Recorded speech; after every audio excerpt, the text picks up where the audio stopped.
भारत को बड़ा झटका। टॉप 10 शक्तिशाली देशों की लिस्ट से बाहर हुआ भारत। फोर्ब्स ने साल 2025 में दुनिया की 10 सबसे शक्तिशाली देशों की रैंकिंग जारी की।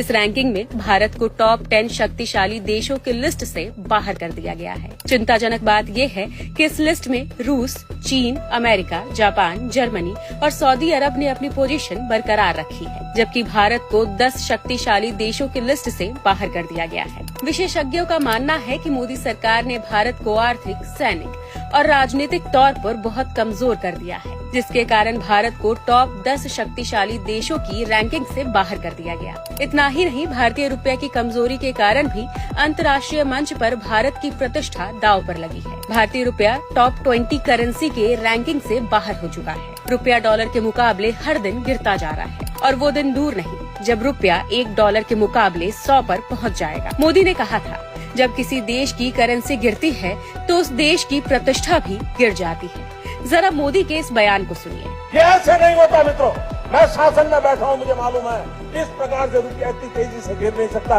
अरे नेपाल का रुपया नहीं गिरता है, बांग्लादेश की करेंसी नहीं गिरती है, पाकिस्तान की करेंसी नहीं गिरती, श्रीलंका की करेंसी नहीं गिरती। क्या कारण है हिंदुस्तान का रुपया पतला होता जा रहा है? ये जवाब देना पड़ेगा आपको।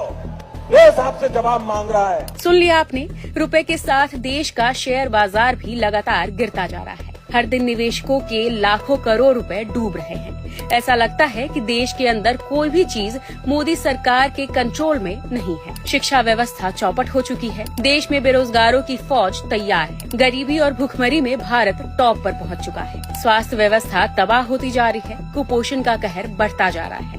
सही बात यह है कि मोदी सरकार ने देश को हर मोर्चे पर नाकाम बना दिया है।